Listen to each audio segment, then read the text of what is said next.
Year-end reviews are a nightmare for most people, especially when you're managing a high income.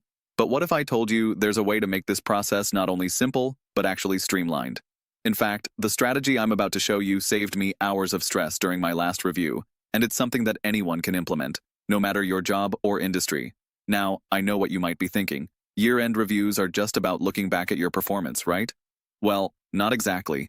The truth is, they're an opportunity to strategically position yourself for the next year, and I want to show you how I simplify that process. One of the first things I focus on is gathering my key achievements and organizing them in a way that highlights their impact. Now, here's where most people mess up. They just list what they've done, but they don't connect it to how it's helped the company, the team, or the bottom line. When I do this, I not only make my case stronger, but I ensure I stand out, especially when the higher-ups are reviewing a bunch of reports.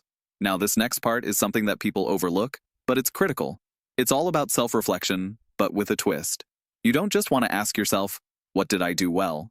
Instead, ask yourself, what was my strategy behind these successes? And how can I tweak it for even bigger wins next year? This shifts you from just being a good performer to a strategic asset. High earners aren't just good at what they do, they're also great at thinking about how they do it and how they can get better. Another thing I do that helps me stand out in these reviews is setting clear goals. Goals that tie directly into company priorities and objectives. I'm not talking about vague stuff like be more productive.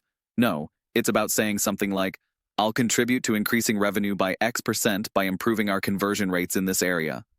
Now, when the review comes around, you're not just talking about what you've done, you're showing how you've moved the needle, which is exactly what decision makers care about.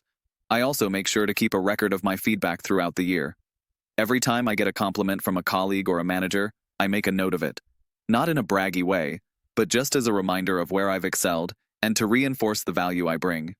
It's easy to forget those small wins when you're in the grind, but this record becomes a goldmine when you're pulling together your review. And here's where most people get stuck. They try to do everything last minute. But if you want to simplify year-end reviews, the key is not to cram. Instead, build a habit of doing small check-ins with yourself every quarter. This way, when it's time for the big review, you're not scrambling to remember everything, and you're way more prepared to talk about your performance with confidence. I'll tell you something else that separates high earners from the rest. They're not afraid to ask for feedback.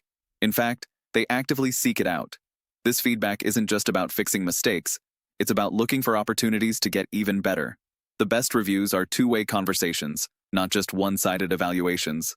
When you make that shift, you'll see not only your performance improve, but also your relationship with management grow stronger. Now, I know a lot of the advice out there is filled with affiliate links and hidden incentives, but that's not what I'm about. I've been through enough year-end reviews in my career to know what actually works, and I've cut out all the fluff. This is real-world advice that's helped me stay ahead, and I'm confident it'll do the same for you. So, if you got value from this, hit that subscribe button. It helps me keep creating content that's 100% honest and free from hidden commissions. You'll get more videos like this that focus purely on giving you actionable advice to level up your career. Thanks for watching, and good luck with your next review.